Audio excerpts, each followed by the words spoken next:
Hey, welcome back to the stash. Reading The Amazing Spider-Man these days feels a bit like waiting for a coin to land. You can literally see the potential spin in the air, but you're not sure if it's going to land with something special or just come crashing down the same way it usually does. And that's what makes this run so hard to talk about. Because for every moment that frustrates me, there's another that gets my interest just enough to keep me turning the page. So let's take a look at issues 9 to 10 of The Amazing Spider-Man and why, against all odds, I think there might be something here worth following. Before we do get into that though, I want to take a quick second to say that here at the Stash we're trying to reach 16,000 subscribers before the end of the month. Now it's a huge ask, I know, but with your help I also know we can do it. So if you like Spidey or just comic content in general, feel free to stick around and maybe hit that subscribe button. But with all that being said, let's jump right back into the video. So to catch you all up to speed, I'll quickly recap the recent events of The Amazing Spider-Man. Since being defeated in his battle against the Hellgate, both Spider-Man and Peter Parker have changed for what most would agree, the worst. For Spidey, he's been completely out of action. However, within these issues, we also see the brutal return. He comes back with a vengeance, and the criminals of the underworld are well and truly aware that this is a brand new age of Spider-Man they're living in. For Peter though, everyone in his personal life has been put on hold. They believe he was victim to a drive-by that caused him severe stress and trauma, and since then, Aunt May, Shay, Randy, Norman, everyone can't grab his attention. His work life though has never been better. He's properly on the up and up, even if it means causing some potential conflict among friends. But here's where things get even more interesting, as I'm sure you've all guessed by now that this isn't Peter Parker, but it doesn't end there, because this isn't him either. For both Peter and Spider-Man aren't the original. Now, the Amazing Spider-Man comics are in a pretty weird stage right now. It feels like they're teetering on the edge of a story that could honestly be pretty decent, but with that comes the age-old question of, will this be yet another story with wasted potential?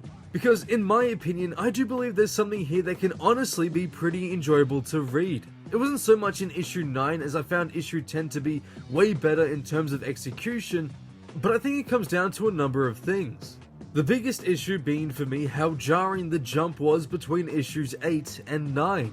There were moments for me where I genuinely felt like I had missed a comic or like a major chunk of the story, so I thought the way it was handled in that regard was a little poor. I feel it needed a bit more of a bridge between the state of things now and how we left off, but I'm guessing it'll be all revealed whenever issue 11 comes out. Now for the video, I'm just going to call Peter Ben because I truly believe that's the case here, but that part for me, I kinda saw it coming that it wasn't Peter. They made it fairly obvious with the attitude, not to mention the mysterious girlfriend who is probably just Janine. But I found it obvious in the sense that we haven't really seen 616 Peter with a backbone in years. But even if Spider-Man and Peter aren't who they say they are, it's still kinda nice to read them not take shit from anyone. I can't remember the last time reading an ASM comic where something like that has happened, and the inner conflict shown, especially with the Spider-Man stand-in, was really good. It's nice when Kelly stops trying so hard to sound modern and actually gives it his best to write some proper, interesting inner thoughts. It's the most useful tool in comics, and is personally one of my favorite aspects of the medium. I love seeing how creative writers can get when it comes to how their characters tick, and in issue 10, I was really happy with how the narration boxes were used. Now, Joe Kelly is still continuing with having core memories of Peter's childhood appear at random stages of each arc. I'm pretty indifferent about it, to be honest. I thought it worked really well with the first story he told, but when it came to the second, it felt kind of out of place when it appeared. Here though, it truly adds to the depth of the Spider-Man we're seeing. I like seeing how unsure of himself he is. Like, the only part of his identity left is the very core, and he's using that to his full advantage. I do think this is probably Kane under the mask. He's more brutal, he's taller than Ben, and he's a tad less stable than him too. If this is the case, and will continue to be the norm moving forward to the new cosmic era for Peter, then I'm a little interested to see how it will play out. I'm going into this story with a bit more optimism than usual because I genuinely want to give this a proper chance again.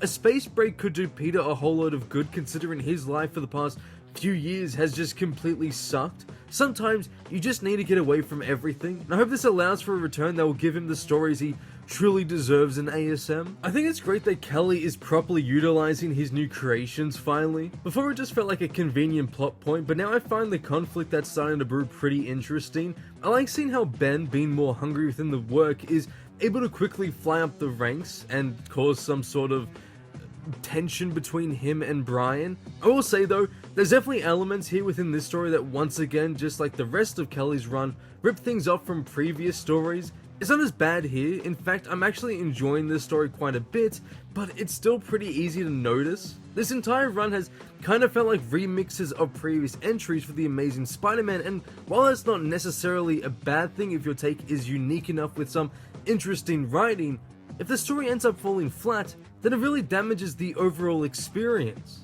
In the previous attempts, I felt Kelly's reuse / inspiration didn't really work for me, especially during the Hellgate fight because it just felt pretty lazy. Here though, I find it to be a nice blend of a couple of stories. It's inspired by the right ingredients and handled just well enough to feel pretty unique on its own in my opinion. Here I noticed some Superior Spider-Man vibes mixed in with that one Nick Spencer story from the start of his run. So yes, it continues the theme of this run taken from previous stories over the last 20 years or so from the Warcrawler's history, but the way it's presented in issue 9 and 10 of this series is 10 times better than the previous attempts. I will say though that the artwork in these couple of issues is okay at best. It could be better in a lot of aspects, and in all honesty, it kind of just feels like filler art. Like it's just there to get us over the line and back to Pepe Larraz. Some panels look pretty decent, especially when, say, Spider-Man gets the shine, but unfortunately most of the time it just feels pretty bland and uninspired. I do at the very least appreciate the visual consistency Michael Dowling portrays here. It's a lost art form within comics as of the modern era in my opinion. I miss when they had a set design on the look across the different titles and artists, and so minus John Romita Jr. always just throwing what should be the norm on the title away and doing his own thing, I was actually quite happy to see that similar look to the way Pepe Larraz was drawing the book on his time during the start of the run. I'm still very excited to see him return though, I can't wait for that. He gave the book so much life, and his absence has definitely been felt since John Romita Jr. came in for him and now Michael Dowling. At the end of the day, I don't think this is going to be the story that suddenly changes everything for Spider-Man. I'm not expecting some miracle arc that goes down as one of the best in history, not even close to that, but I do think that there's something here that has a bit of weight to it, something that if handled right could actually remind people why we still stick around for this character after all these years of ups and downs. Because as we all know very well by now, it's been rough being a Spider-Man fan. It feels like every time you start to get invested, the rug gets pulled out from under you, and the story either collapses under its own potential or shifts into something completely unrecognizable. And we just can't forget about how much they love to tease us. I had a gut feeling that Peter and MJ wouldn't reconcile right away, but I really hope her interaction with Ben in this issue doesn't just fully put her off Peter, because if so, and that's just lazy writing. I mean, there literally used to be a time when MJ could tell who's Peter and who's Ben from a single interaction, but I'll let it slide for her considering the setup of the scene and the context of it all. I wouldn't be surprised if they end up just stalling the reunion until issue 1000 so they can have them date again for the milestone, but who really knows at this point? At the very least, for once, there's the faintest hint of stability within issue 9 and 10 of The Amazing Spider-Man, a spark that maybe, just maybe, could turn into something worthwhile. I kinda miss those flashes of interest where, for a page or even just a single panel, you're reminded how easily this title can get you invested, and honestly, at this point, it shouldn't be about reinventing the wheel anymore. I think this book just needs to focus on capturing the heart of the character in a way that cuts through all the noise. Issue 10 gave me that feeling again in most areas, even if it's just for a moment, and that's worth something. Now, I'm not blind to the flaws. This run overall is still very messy. It's still leaning way too hard on recycle ideas and still stumbling over its own execution. The art can feel inconsistent and the pacing can be jarring, and there are definitely points where it feels like we've seen all of this before. But even with all these problems, these two issues managed to stand out amongst the rest, and for good reason, I believe. I didn't feel like I was reading just another hollow Spider-Man story this time around. There was actual conflict, actual voice, actual weight behind the narration and the way the characters were handled, and that's something I've been missing. For the first time in a while, it didn't feel like the book was embarrassed of itself or afraid to dig deeper. It felt like the characters, be it Ben or potentially Kane, were finally being written as people with agency again.